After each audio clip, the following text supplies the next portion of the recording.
Okay, so the new Artificer is crazy. We know this, we've got the maths. But it's also kind of cool, and I think it's basically fine that it is so stupid. We've got to talk about it. So there's the core Artificer stuff. Your hit die are still d8s, you got proficiency in Constitution and Intelligence saves. Very nice. You get a couple of skills, 3 tool proficiencies, medium armor, shields, and simple weapons. But you no longer get firearms proficiency built into the class like Tasha's Artificer had. Americans are in shambles. If you multi-class into Artificer, you get a skill proficiency, tool proficiency, medium armor, and shields. That's actually a pretty good bonus for coming into the class. Okay, level 1 features, you get spellcasting, obviously. You use intelligence to cast your spells, you need to prepare the spells you want to cast each day, and you're a half caster, so you get spell slots up to 5th level by the end of the game. Then you get a totally new feature at level 1, Tinker's Magic. As an action, you can produce one of these items in an unoccupied space within 5 feet of you, and it lasts until you finish your next long rest, and you can do this a few times per day. Mostly this is just handy roleplay gear, but there are interesting things you can grab. Ball bearings, caltrops, and manacles can be quite fun to play with. You also get the mending cantrip for free now, which is actually pretty solid. Artificers don't get many cantrips at base, so this matters more than you might think. You no longer get magical tinkering like the 2014 Artificer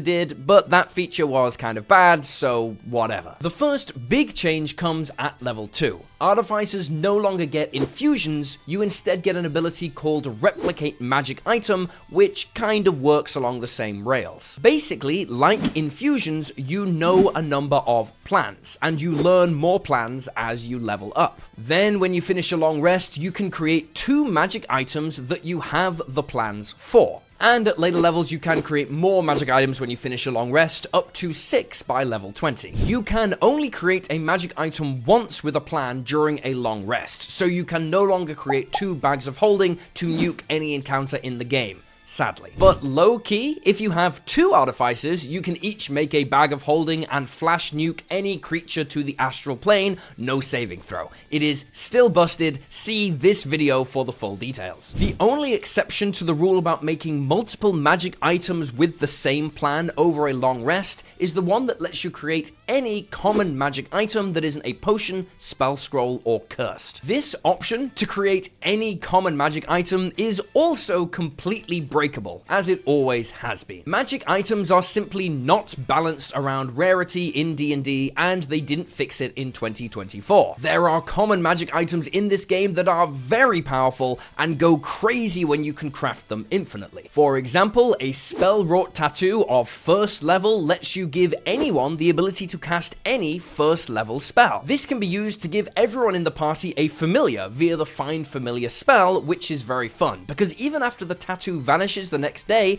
the familiar, once cast, will remain. This goes infinite when you start giving your familiars their own familiar, and so on. It's hilarious. Please don't do this. The veterinarian costs on 10 million owls is just not worth it. The rest of the options are mostly the same as the classic Artificer infusions. You can craft a +1 weapon or a +1 shield as before. The biggest loss here, in my opinion, is that the Mind Sharpener infusion that used to be available at level 2 is now only available from level 6. That's really rough for Artificer multiclasses, because grabbing the ability to basically never drop concentration with only a couple of levels in this class was fantastic. But anyway, exploits around common magic items aside, this basically works like infusions used to work. I don't know if it's better, it's just kind of different in terms of framing. Level 3, you get your Artificer subclass, including the new Cartographer subclass as an option. More on that in another video. Level 4, you get your feat. Level 5, you get your Artificer subclass feature and 2nd level spells, and at level 6, you get more powerful options for your Replicate Magic Item feature. You also get new powers to interact with the items you create. You can now use a bonus action to touch an item you have created with your Replicate Magic Item feature and restore a number of charges to that item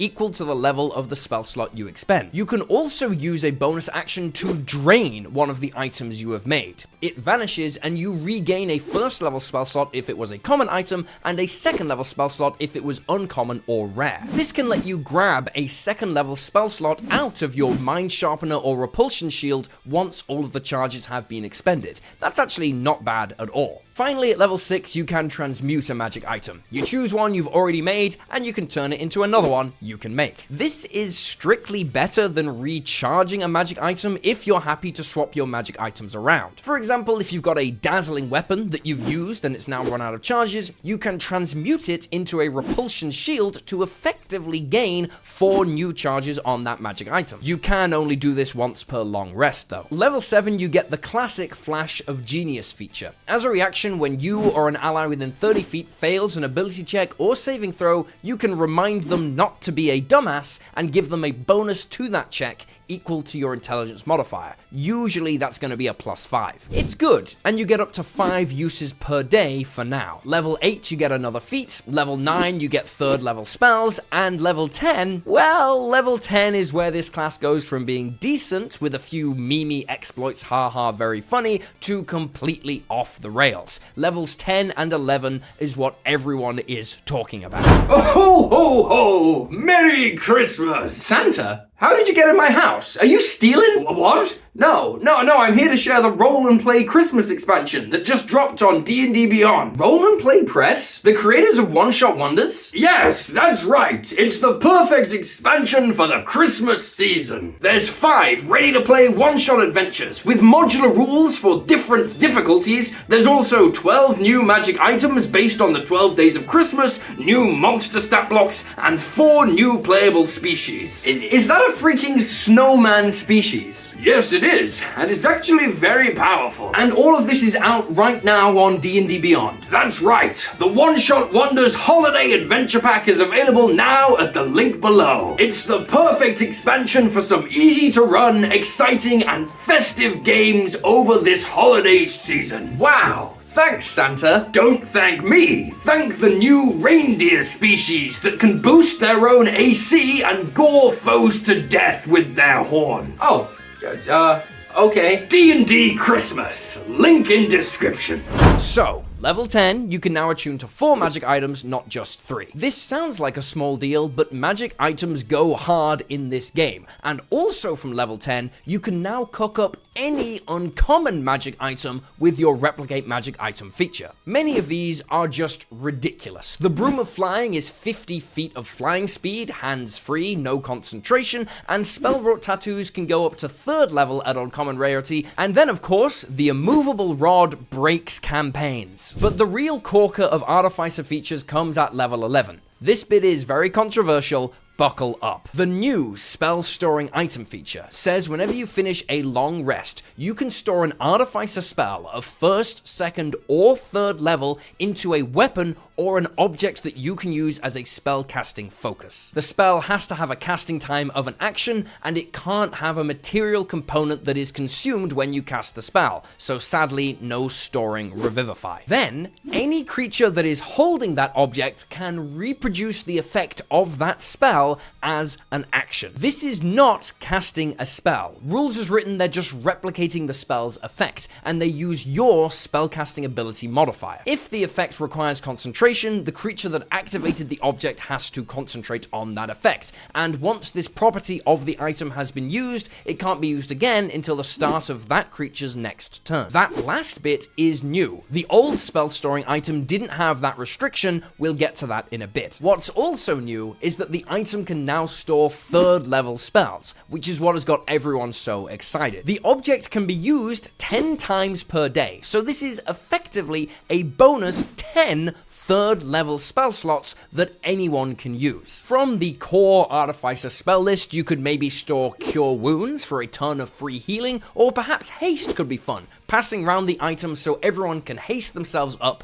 before a battle. But who am I kidding? You are obviously going to grab the busted ass subclass Artificer spells: Hypnotic Pattern, Lightning Bolt, Conjure Barrage, and freaking Fireball. You can stuff any of those into this item, and now you have 101 ways to war crime in the West. Example, you could take a level in Warlock, or have a Warlock in the party who can summon an Imp familiar. That imp can now hold the item, be invisible, and replicate the effect of Fireball every single turn, and because they are not technically casting a spell, the invisibility will not break. Invisible fireballs at 0 action cost to the party is terrifying. Or you can give it to your rogue with their fast hands. That's a bonus action lightning bolt every single turn. Or a sorcerer can use their action to replicate the effect of a fireball every round, and then because they haven't technically cast a spell, they can use their bonus action to quicken cast another fireball. Double fireball every turn. But really, the best use of this I can think of off the top of my head is probably the imp. As it stands, I agree, this is a fantastic feature, especially if you build around it. However,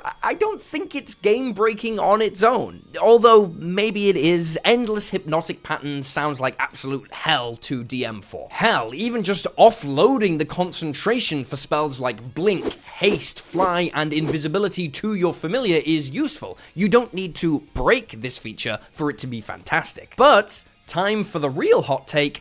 I actually don't think this is as broken as the original version was. The original spell storing item only let you store a spell of 1st or 2nd level, but there was no restriction to how many times the item could be used in a single round. This meant an artillerist artificer could store the spell Scorching Ray, and then with 10 unskilled hirelings, or with a druid who casts conjure animals for a bunch of friendly chipmunks or whatever, you could pass the item between a bunch of allies and fire off 10 2nd level spells within a single round, or 10 shatters in a single round, depending on your preference. That is either 60 d6 fire damage on a single target using your spell attack modifier, remember, or 30 d8 thunder damage on groups of enemies in an AoE, all potentially before your enemy can even take a turn. I think that is actually more game warping than just dropping 8d6 once per round with a free fireball.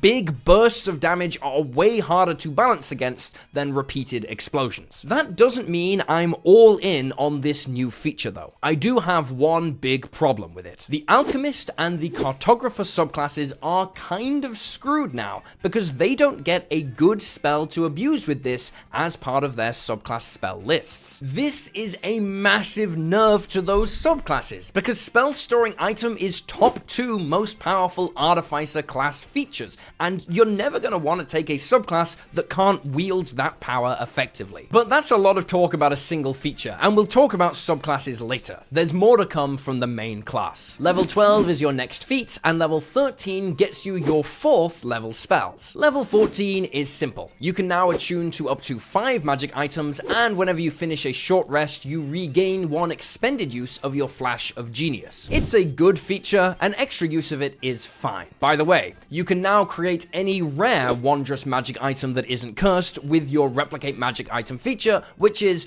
of course, ridiculous. Amulet of Health or Belt of Hill Giant Strength can represent a ridiculous boost to your stats on the right build. For reference, a feat can give you up to +2 to one of your stats. These can represent up to +11 or 13. Hell, craft both, and in theory you can grab a +24 to your stats at this level. That's like 12 feats at once. Spell-wrought tattoos can also now give any creature 5th level spells they can cast for free. Wall of Force plus Sickening Radiance is a war crime for a reason. I'll leave you to figure that one out. Level 15 is a subclass feature, level 16 is another feat, and level 17 gets you your 5th level spells. Level 18 you can now attune to up to 6 magic items, and level 19 is your final feat / epic boon. Finally, at level 20 you get Soul of Artifice. If you're reduced to 0 hit points but not killed outright, you can disintegrate any number of uncommon or rare magic items you've made with your replicate magic item feature. If you do, you regain 20 hit points times the number of items that you ditch, so this could be up to 120 HP if you ditch them all, although it's probably more optimal to drop them one at a time. The old version of this feature was more cinematic, letting you drop attunement to 1 magic item to remain at 1 hit point instead of falling to 0. It was epic, but it cost your reaction, so it sucked when you used this, stayed at 1 hit point, and then dropped immediately to the follow-up attack. The new one doesn't use your reaction, so it is definitely more powerful. However, your old level 20 feature also gave you a +1 to all saving throws for every magic item you were attuned to. That is a +6 to everything. It was amazing. You no longer get that. Instead, you now regain all uses of your Flash of Genius upon finishing a short rest as long as you're attuned to a magic item, which is so much weaker and so much more boring it's not even worth commenting on. I doubt you could even use all of your Flashes of Genius at this point. It is definitely a step down in power. So, all in, is the new Artificer broken? Well, I'd say it is definitely breakable, but I don't think it's problematic. Yes, you can exploit your common, uncommon, and rare magic items with Replicate Magic Item as a feature to do some insane things. But there are crafting rules in this game that let any character craft an uncommon magic item for like 500 gold from level 2 now, so it's not really anything new. Is this feature more of a problem than a level 2 character crafting a broom of flying, or the ridiculous stuff you can do with Enspelled Armor, repeatedly casting the shield spell effectively for free? Probably not. And it's not like this Artificer requires you to exploit the mechanics to be good, it just has the potential to rip some mental stuff if you go that route, which is fine. The other question is, of course, is this worth it? Was it worth reprinting the subclass for these changes? And I would say, maybe? Honestly, I don't think this Artificer is going to meaningfully play different from the original throughout most of the game. You're not really missing out. 90% of the time, I bet you wouldn't even notice the version someone was playing, and they both have upsides and downsides in terms of power. The subclasses might be a different story though, as there are some changes there, but we'll get to those in the next video. And speaking of subclasses, I just released 2 epic ones, the Blight Soul Wizard and the Plague Crafter Rogue, as part of this month's D&D expansion on Patreon. You can get up to all sorts of incredible mischief as a microbiological mage or a toxic plague-spreading rogue now. Plus, if you join today, you get the past 3 months of expansions completely for free. There's over 200 pages of content up right now you'll get, which is pretty much double the content in the new Eberron book at literally 1/3 of the price. It's also your support that lets me donate 50% of all YouTube ad revenues to charity, so please check it out if you like the videos and want to support the channel. Also, remember to like and subscribe, check out other videos on the channel, and yeah, that's all I got. I'll see you next time.